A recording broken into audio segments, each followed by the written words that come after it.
Before we dive in, drop a quick hi in the comments. It may seem small, but trust me, it really helps YouTube share this story with more sci-fi fans like us. I'd love to see who's watching. The Pottermore ship was drifting dead in the middle of the commercial corridor. No transponder, no running lights, no distress call. Lieutenant Gabriel Sands spotted it on passive scan first. Pottermore vessels did not go dark, not this far inside regulated space. He ordered the helm to close the distance with the drifting ship and waited 3 minutes for an automatic greeting signal that never came. He keyed the intercom. Summer, sir. Suit up 4 Marines, I want eyes inside that ship in 10 minutes. Understood. Sand stood at the forward viewport and studied the vessel while the boarding team prepped. He had been running this corridor for 2 years. It was Pottermore construction. He could read that much from the hull geometry, the antenna configuration, the way the forward section tapered. He had seen enough of their trade ships to know the silhouette. But this was not a trade ship. Too small, hull plating mismatched like it had been pulled from different sources and fitted together under pressure. The docking collar looked retrofitted. Pottermore vessels that ran this corridor were large, recognizable, built for cargo and long haul. This looked like something assembled fast with whatever was left. An evacuation craft. A last option. Lieutenant. His scan officer did not look up from her board. No life signs reading. But the hull is interfering with deep penetration. Could be shielding, could be damage. Cannot confirm either way. Sand nodded. When Colonel Justin Summer checked before departure, he relayed the scan. Report personally. No confirmed life signs in a hull interfering with deep penetration scans. Badly enough that nobody could say what was waiting inside the ship. Summer listened in silence, then ordered the boarding team forward. Before the boarding craft attached, he opened the hollow link. Summer, full visual feed, I want to see everything you see. Understood. Summer's helmet cam flickered on. 4 more feeds opened alongside it. Across the hollow board, 5 points of view. 5 Marines preparing for boarding in real time. The boarding craft latched on 10 minutes. Later, the docking collar hissed and equalized. Summer went in first. His 4 Marines stacked behind him, weapons up, moving in the compressed silence of suits that recycled their own air. Sand watched from the bridge as the helmet feeds moved through the ship in real time. The corridor was narrow, lit only by flickering emergency strips mounted along the ceiling and built wider than human standard for a species with a broader stance and different center of gravity. No sound came from inside except breathing and boots against the deck. Plating. Summer advanced carefully through the corridor, checking each section they passed before moving deeper into the ship. Clear the nearest rooms first, he ordered over comms, then we keep moving. They found the infirmary 2 corridors in. The door was already open. Colonel Summer stopped in the doorway for a moment before stepping inside. The helmet light swept slowly across the room, revealing bodies strapped to the medical beds. Pottermore. 4 of them still strapped into the medical restraints. Their skin had gone the color of wet ash. Deep wounds covered parts of their bodies, surrounded by dried blood, darkened against the pale surface of their skin and the restraints beneath them. They looked emaciated in a way that did not resemble ordinary illness or injury. There were no signs of a struggle. It looked like starvation or a disease. Nobody said anything. Summer marked the room and kept moving. The command center was different. Sand saw the green blood as Summer's helmet light swept across the room. Not sprayed or splattered the way pressurized wound would leave it. Smeared, dragged across the deck like something had been moved after the bleeding stopped. Fragments lay scattered across the floor that Sand refused to focus on for more than a glance. A Pottermore sat slumped forward in the pilot chair, restrained loosely against the harness straps. Summer approached carefully, checking the face and then the markings etched along the collar. Ring Pottermore diplomats used for identification. Lieutenant Sand. Summer's voice remained flat and professional, but something underneath it had changed. The pilot. It's Zoriman. Sand did not answer immediately. The holoboard brought the face close enough for recognition without needing confirmation from anyone. He had shared a negotiating table with Zoriman 4 times. He had always arrived on large diplomatic vessels surrounded by trade crews and ceremonial escorts. Sand had never seen him on anything like this. Check the console. The console was still active. Recording waited inside the system, looping automatically. Summer touched the panel in a hollow display expanded across the command center. Zoriman appeared alive again for a moment. His voice filled the room and carried through the feed to Sand's bridge at the same time.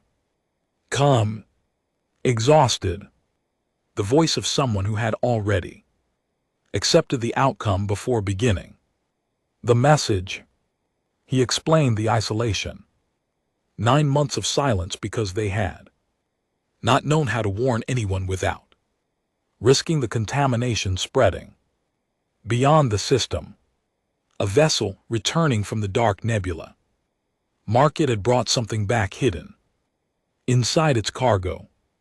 At first it looked harmless, black fungal growth spreading across 2 storage containers. They isolated the containers and scheduled them for incineration. Then something delayed the procedure.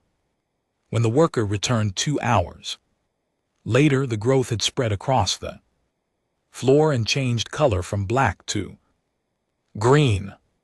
The security recording showed branch-like structures striking him the moment he approached. He died before anyone monitoring the feed could intervene. At first, they believed it was a disease.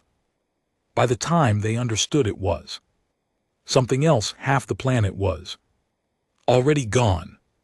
The organism was not a fungus or a pathogen, but a parasitic life form that infected living hosts, reproduced inside the body, killed the host, and continued using the corpse afterward.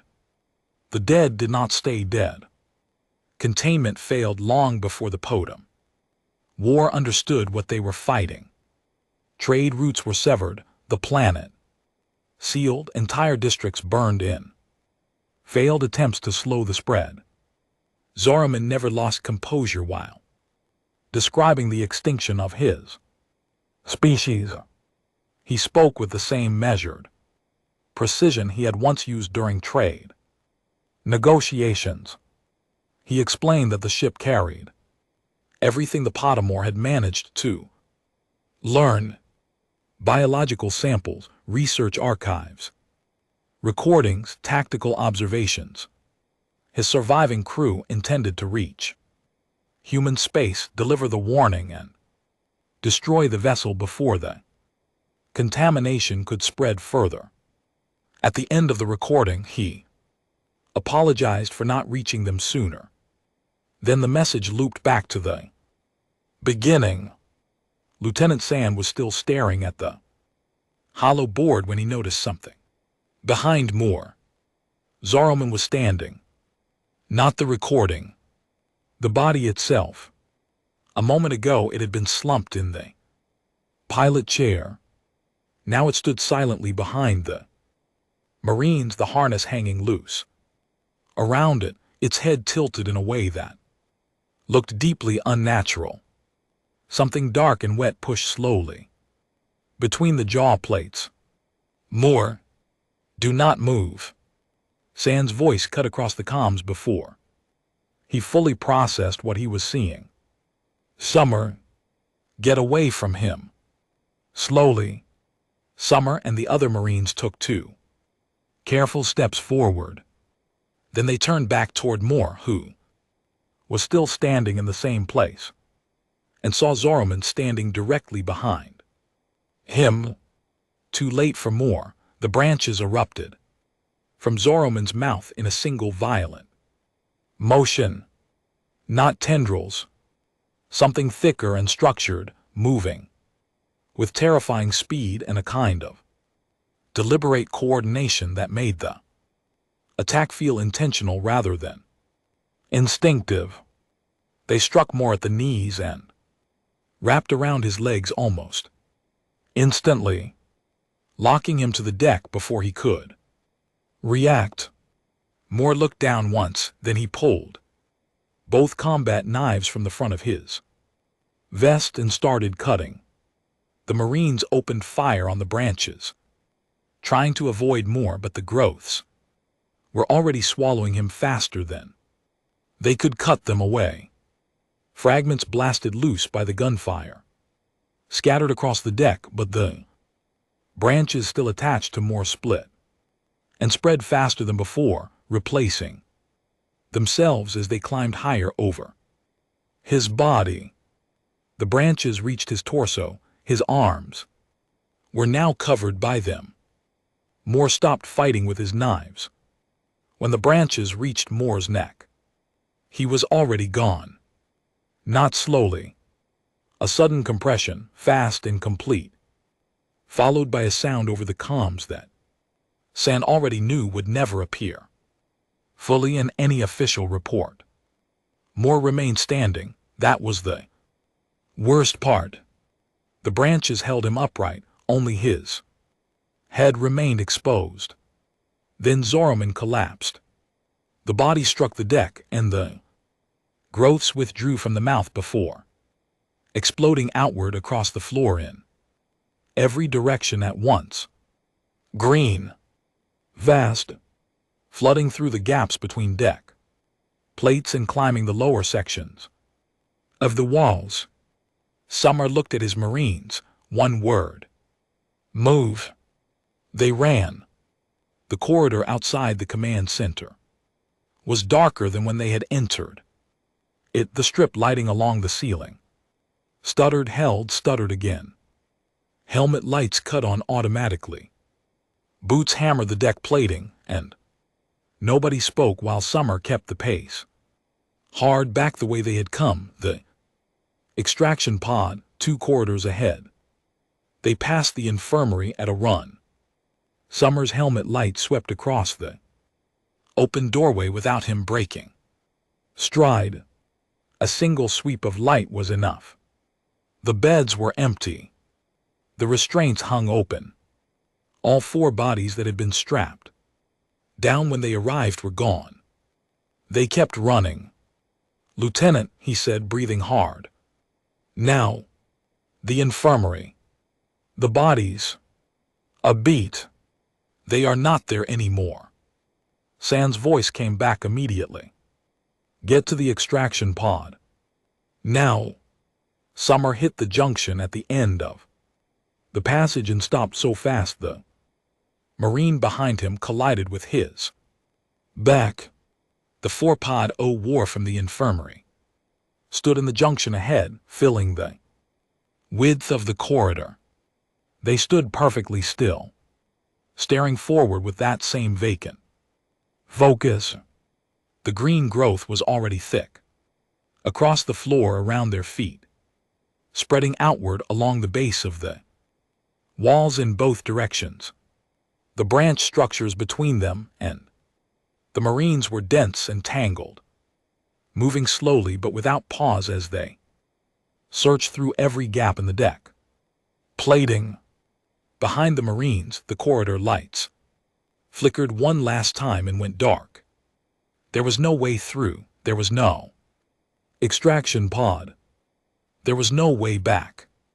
Summer raised his weapon and started shooting. The transmission cut. Sand heard it go. He stood at the forward viewport of his ship and looked at the pod o' war vessel, drifting 40 m off the hull.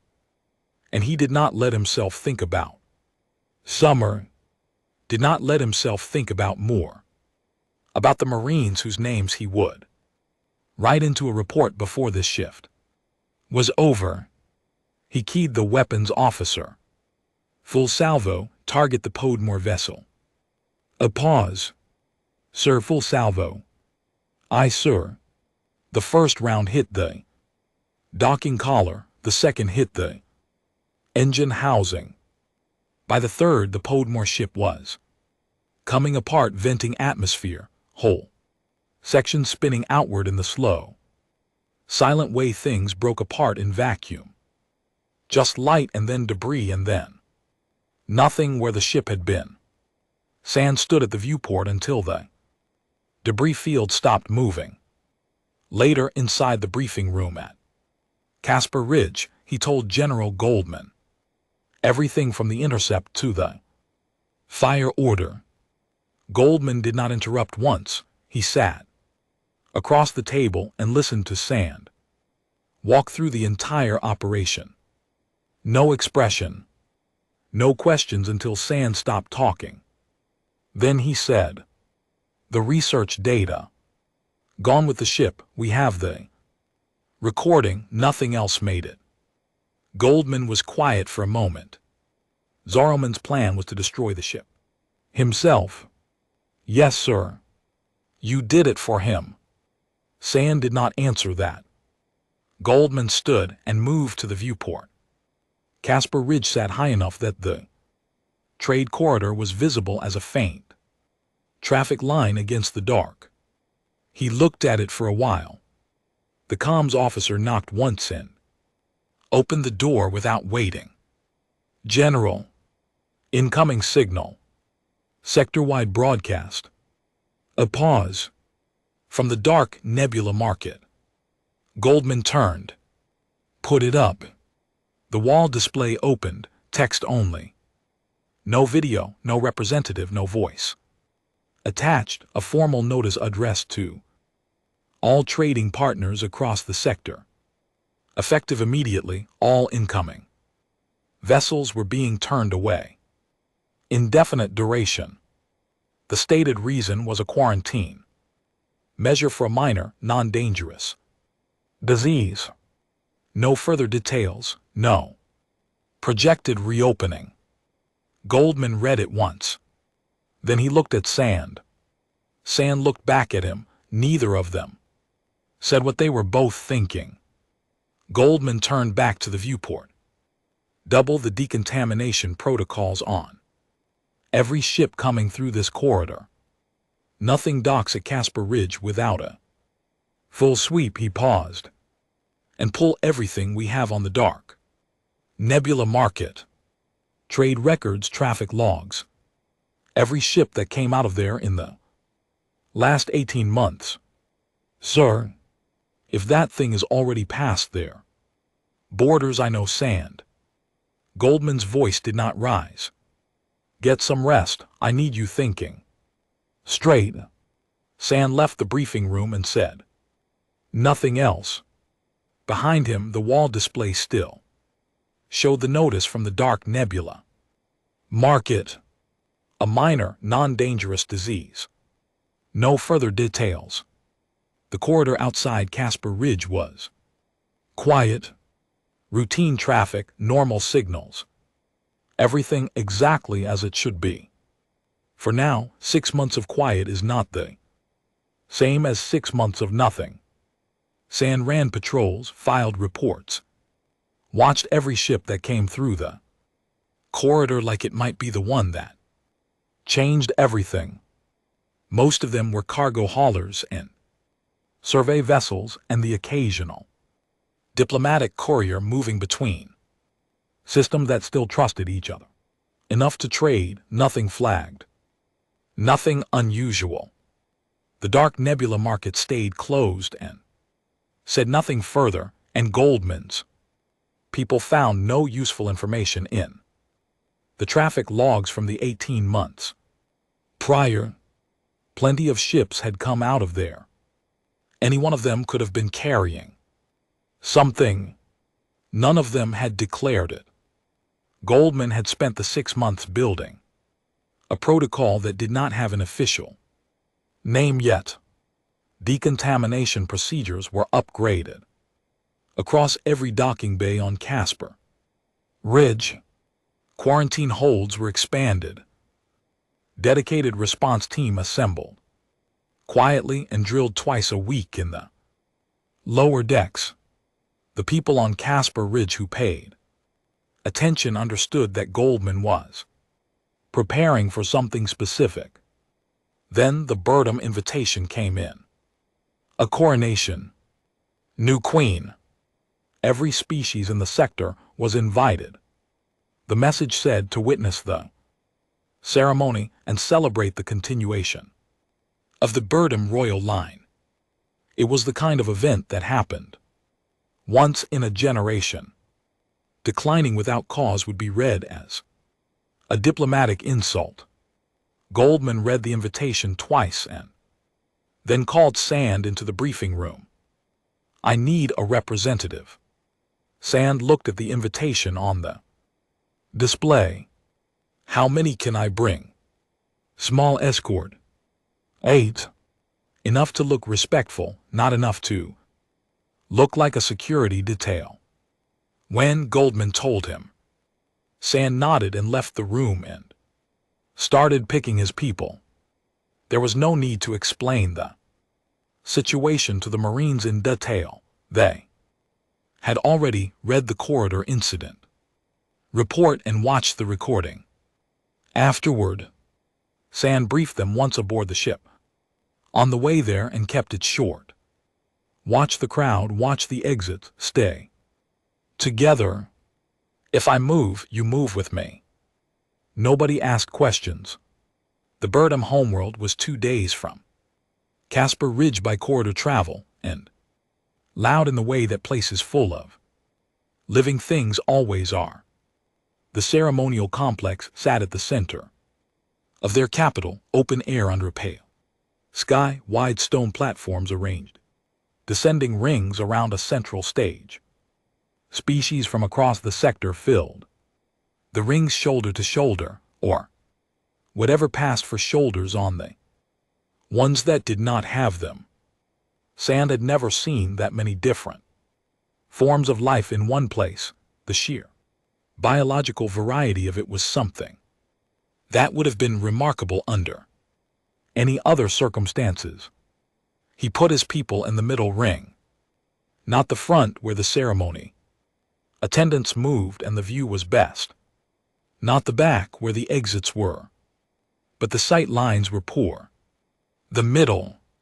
He could see the stage clearly. He could see 4 different exit points. He kept his escort in a short defensive arc so every Marine could watch the crowd without exposing their back completely. The Burnham were avian, tall, feathered, with a bearing that suggested they had been the dominant species on this world long enough to carry it in their posture. The ceremony attendants moved smoothly through the rings, distributing something ceremonial in shallow bowls, adjusting banners, preparing the stage. Sand watched the crowd. He watched the way species clustered by familiarity, the small diplomatic tension visible, which group stood close, and which left space between themselves. The way the Birdham attendants moved with the particular confidence of people on their own ground. The ceremony began with sound. Some kind of instrument Sand could not identify, producing a low resonant tone that the Birdham around him responded to with a visible physical reaction. Feathers settling, posture shifting. The crowd quieted. The Queen emerged from the inner corridor at the back of the stage. Sand watched her walk 30 m away. Ceremonial robes, moving with the slow, deliberate pace that formal occasions demanded. The crowd leaned forward collectively. Sand's eyes went to her hands first, too. Still at her sides, fingers slightly spread, unmoving beneath the ceremonial sleeves. Then to her face. The same vacant stillness. The same unfocused gaze Zaroman had worn. Standing behind Moore, Sand looked toward the exits.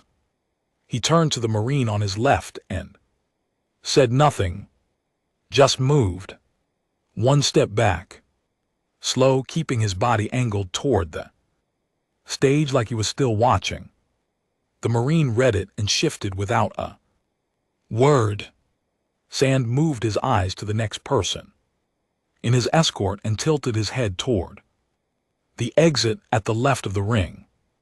They started moving slowly, working through the crowd with patience, excusing past other species, not fast enough to draw attention. The Queen reached the center of the stage. Sand was 12 m from the exit. He heard it before he saw it. Not a sound from the Queen. A sound from the crowd at the front of the ring, something between a gasp and a retreat, a collective backward motion that rippled outward through the packed space. Sand stopped moving slowly and started moving fast. Behind him the sound changed. He did not look back. He accelerated toward the exit, and his escort immediately tightened around him, collapsing into a compact formation as they pushed through the crowd. Around them, other species were turning and colliding as panic spread unevenly through the crowd, the packed rings breaking apart in every direction at once, while whatever was happening on the stage registered across 100 different nervous systems in 100 different ways. Sand hit the exit corridor at a run. Behind him he heard it, a wet sound. Multiple impacts, then screaming in at least 4 different languages. Simultaneously, the corridor fed into an outer courtyard, and the courtyard opened onto the landing zone where their ship waited, with engines already running. They boarded in under 2 minutes. Ramp came up. Sand was on the comms too. The cockpit before he finished strapping in. Get us to orbit. Now. The ship lifted. Through the viewport, Sand caught one image of the ceremonial complex below. Before the angle took it away, the outer rings of the platform were moving, not crowd movement, something spreading across the stone surfaces, dark at the edges and bright green at the center, expanding outward through the packed ceremonial tiers far faster than panic alone should have moved. Minutes later, the ship cleared the upper atmosphere and reached orbit, and Sand made himself stop looking at the planet below. Goldman had the decontamination bays open before Sand's ship finished docking. Full protocol. Ozone saturation. High concentration chemical wash across every surface, including the people. Sand and his crew stood in the decontamination chamber and breathed recycled air through their masks without speaking while the process ran. Then came 10 days in quarantine. Goldman locked the section down personally and checked the readings himself every morning. On the 10th day, the readings were still. Clean, all of them. Goldman came in person to open the quarantine seal. He looked at Sand for a moment before speaking. Clean. Yes, sir. Goldman nodded once and stepped back to let them out. The calls started coming in that same afternoon. Not one. Not two. 10 of them. Stacked and waiting. Sand was in the mess eating for the first time outside quarantine when Goldman's comms officer found him and told him to come to the briefing room. When he arrived, the board was lit with incoming signals. Goldman was already there. He played them in order. 10 species. 10 different languages run through translation. 10 messages that were different in tone and detail and biological vocal register, but were all saying the same thing. Planetary quarantine, effective immediately. Reason unspecified or given as precautionary measure. Pending investigation. No requests for assistance. No further information. Sand recognized every species name on the board. He had seen every one of them. At the coronation, Goldman let the last message finish and then the room was quiet. They are not asking for help, Sand said. The Potmer did not ask for help either. They just went quiet, Goldman said. Goldman looked at the board. These ones went quiet faster. The Pottermore took 9 months. These took 12 days. Sand thought about that. They knew faster. Or they are further along. Either way. Goldman moved to the map display and brought up the sector. The infected and suspected worlds. Illuminated one after another across the map. The Pottermore home world, the dark nebula market still under quarantine. The Birdham home world, and now 10 more systems scattered along the major trade corridors. The pattern was impossible to miss. None of the outbreaks were isolated. Every infected world connected to another through shipping lanes, diplomatic routes, or commercial traffic, moving constantly between systems. It spreads through contact between us. Goldman said. Species gathering ships, moving between worlds, civilizations, opening their doors to each other. Sand looked at the map. The outbreak markers formed a clear pattern across the sector, spreading outward along trade routes and diplomatic corridors, with no sign that the expansion was slowing. We barely have any data, Sand said. A recording from Zaroman and a few days of scattered observations from the Birdham outbreak. That's not enough to fight something we still don't understand. Goldman studied the map in silence for a long moment. We need a live sample, he said at last. That means entering an infected world, capturing the organism and bringing it back contained. Sand said nothing for a second. The Birdham home world, Goldman said. Finally, we know what it looked like 12 days ago. We have the layout from your visit. We know the infection started at the ceremonial complex, and we know roughly how fast it moves across open surfaces. He looked at Sand. It is the newest infection point we have, which means it may not have reached full saturation yet, which means there may still be areas where a team can operate. May, Sand said. May, Goldman confirmed. He zoomed the map inward toward the ceremonial complex. Small team. Full containment equipment, extraction. Protocol finalized before deployment. Sand looked at the map. At the Birdham homeworld marker. At the spread of infection pushing outward through the sector, along routes. Civilizations had spent centuries building to connect themselves to each other. Which landing zone? He asked. Goldman pointed at the map. The Birdom homeworld did not look like a city anymore. Sand stood at the edge of the landing zone and looked at what 2 weeks had done. The outer district Goldman had chosen, specifically because it was far from the ceremonial complex, was gone. Not destroyed. Consumed. Branch structures covered every building face he could see, thick layered growth, climbing from ground level to rooftop, until the district no longer looked constructed at all. It looked grown. He clicked his comms twice. The team tightened behind him without a word. 4 Marines, 3 military scientists, in reinforced containment suits carrying equipment that made them slower than Sand liked. Full ozone tanks on every back, chemical spray rigs on both forearms, sealed. Suits checked 3 times before they left the ship.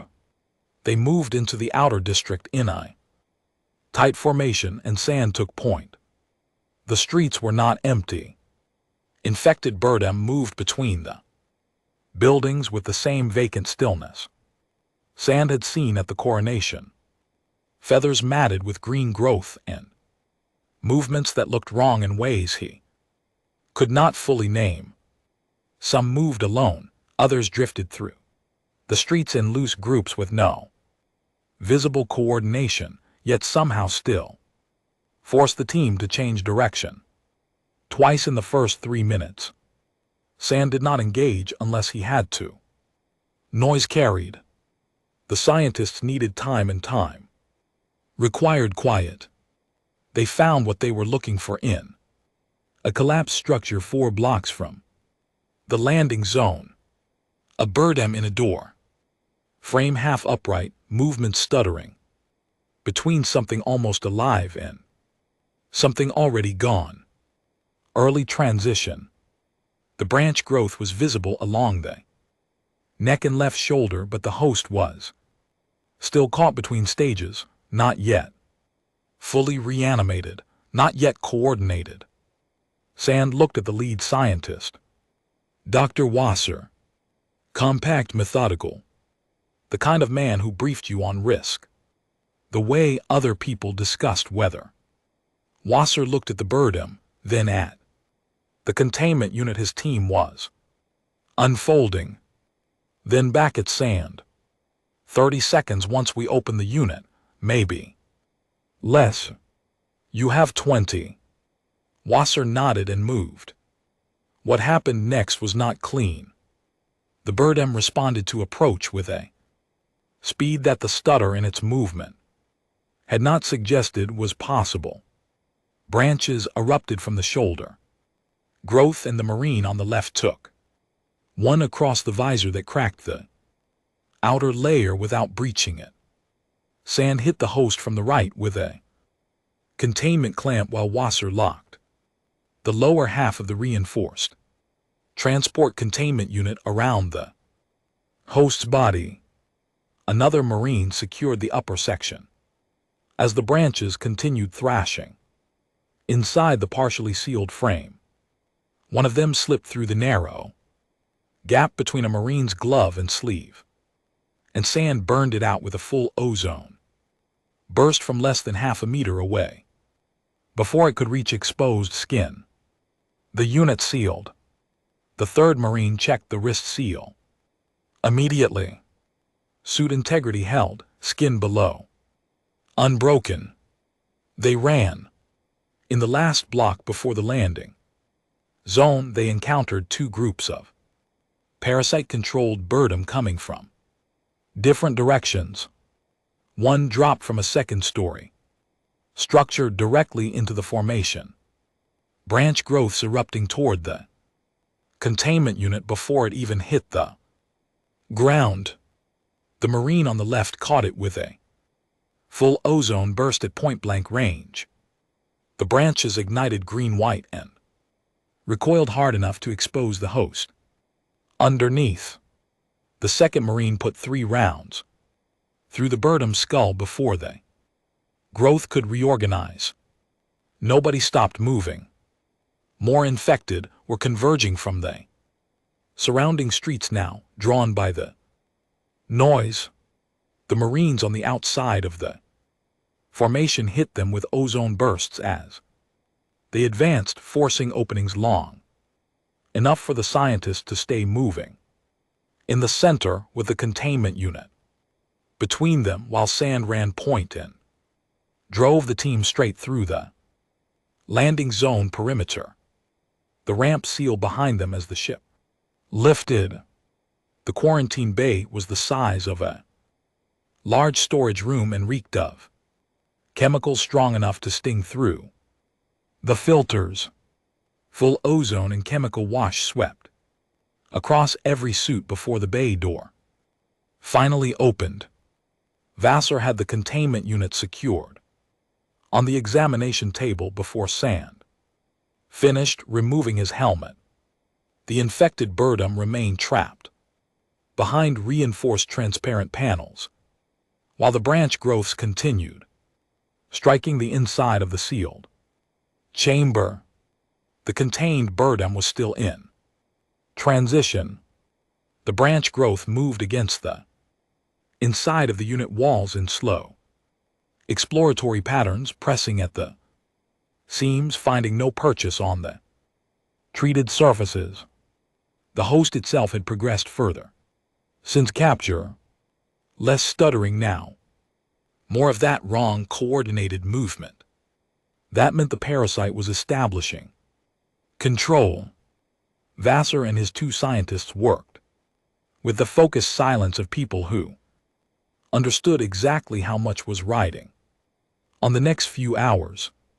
They tested fire first, a directed heat application against a branch sample, extracted through the unit's sealed port.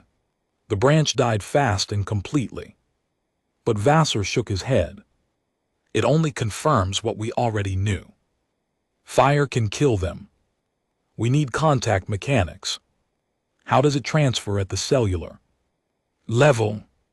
They ran ozone alone against extracted samples. It killed the growth, but the kill time had a window. 3 to 4 seconds from contact to death. In a real exposure scenario, those seconds were enough for the transfer to initiate. Chemical wash alone. Similar window.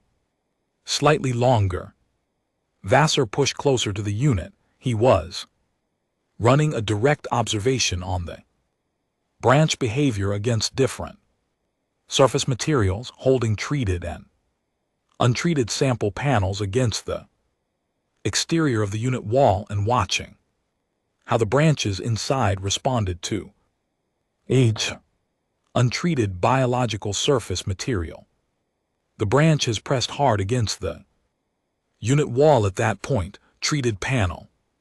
They moved across it without finding purchase and redirected elsewhere. He was leaning in to mark an observation on his data pad when the branch shot through the unit sample port faster than the automatic seal could close. The second scientist killed it almost immediately with a full ozone burst, burning the growth apart before it could spread through the bay. But in that brief moment, the branch had already struck Vassar's right glove. It did not penetrate through a failed seal. The growth physically tore through the outer layer on contact, splitting the material apart with enough force to expose the skin underneath. Vassar looked at the damaged glove, at the strip of exposed skin beneath it. Then he said one word. No. The second scientist hit the exposed hand with a full ozone spray from the emergency rig mounted on the wall. Chemical wash followed immediately. After, Vassar held his hand perfectly still, while both flooded across the exposed skin and the torn edges of the glove. Then he looked down again. No branch growth. No visible transfer. The room went completely silent. The preventative chemical treatment, already coating the gloves and skin, appeared to have interrupted the infection before it could establish itself.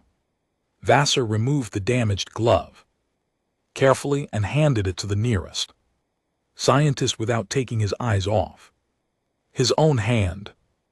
Then he picked up the data pad again. "Run it again," he said. "Slower this time. I want to see exactly what happened when the branch contacted the treated surface." They ran it again and again, extracting branch samples through the sealed port and applying them to surfaces with different treatment combinations. Ozone alone, chemical alone, alcohol alone, each one insufficient on its own.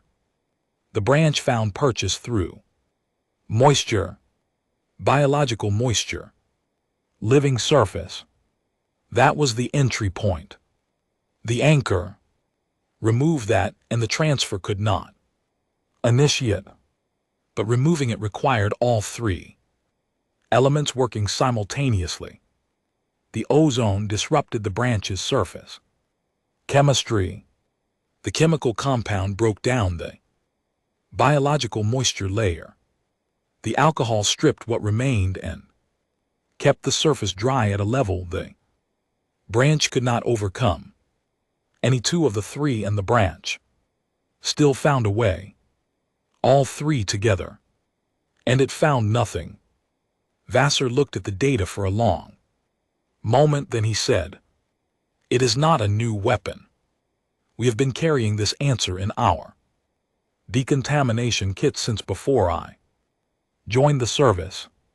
Sand crossed the bay to the examination table. He looked at the containment unit, at the branch growth pressing against the interior walls, at the host behind it, fully reanimated, now moving in that coordinated wrong way. He unsealed his right glove and pulled it off. Vassar looked at him. "Lieutenant," Sand picked up the spray rig from the table, applied the full combination to his bare hand. Ozone, chemical, alcohol. Let it dry for 5 seconds. Then he pressed his bare palm flat against the exterior wall of the containment unit where a branch was, pressing from the other side. The branch reached the unit wall, pressed against it where Sand's hand was, moved across the surface, found nothing to grip. Redirected. Sand held his hand there for 10 seconds. Then he pulled it back and looked at his palm, unbroken, clean. He sealed his glove back on and opened his comms to Casper Ridge. "General Goldman." "Sand, we have it." Goldman did not waste time. The formula went out sector-wide within the hour. Full transmission. Ozone concentration ratios, chemical compound specifications, alcohol grade requirements, application method, reapplication intervals. Every detail Wasser and his team had documented in the last 4 hours, transmitted clean and complete to every species still capable of receiving a signal. No conditions attached, no negotiation, no trade arrangement built around it. Goldman sent it the way you send a fire alarm, because the building was burning, and the only thing that mattered was getting everyone out. The responses came back over the following hours. Some species had the components already and began production immediately. Others had partial components, and human ships were rerouted to cover the gaps. Wasser worked with 3 different species science teams simultaneously over long-range comms, adjusting the formula for different biological surface chemistries, because what worked on human Skin needed calibration for species whose biology operated differently. It was not fast, it was not clean. Some planets were already too far into infection to matter. Goldman marked those on the sector map with a different color and said nothing about them in briefings. Everyone in the room understood what the color meant, but the map stopped growing. Not immediately, not everywhere, but the spread moving outward along the trade routes and diplomatic corridors of the sector finally began to encounter populations already sprayed, sealed, and chemically saturated to the point that the parasite could no longer use them as viable hosts. Contact still happened. Transfer failed. San was at the viewport in Goldman's briefing room when the map stabilized. For the first time, 3 days after the transmission. He had not slept much, he was not sure. Goldman had slept at all. He looked at the markers that were never going to disappear. The Pottermore home world, the dark nebula. Market still closed and silent. Whatever was happening inside it. Already beyond saving. The Burdem home world. Others. Civilizations that had been alive only weeks earlier. Trading, building, arguing. Celebrating. Now reduced to colored markers on a military map. Zoroman had known. Had built an emergency ship from whatever was left and crossed the corridor alone to deliver a warning to the one species he trusted to do something with it. Had died in that pilot chair still trying.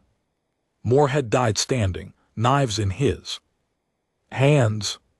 Summer and his Marines had died in a corridor 40 m from San's viewport while San watched through a holoboard and gave the fire order. Goldman came to stand beside him. They looked at the map together. The markers that were dark. The ones that were not. The shape of what had been lost and what had survived. Goldman studied the sector for a moment. Then he said, Zoroman got his warning through. Sand nodded. Outside the viewport, Casper Ridge held its position in the dark while the trade corridor ran quiet below them. And somewhere out in the sector species were still alive because of humanity's discovery of how to contain the contamination. For now, it was enough. Hey there, space human, I'm really curious about your thoughts on this video. And GT, music. And GT, drop a quick comment and let me know what's on your mind, or just say hi if you prefer. Either way. And GT, music. And GT, I'd love to hear from you. Also, remember to check the pinned comment. Trust me, it's worth a look. Oh, and one last thing. I've chosen another video for you. Music to watch. Just click the card here or here if you want the whole playlist. See you there. And GT, music.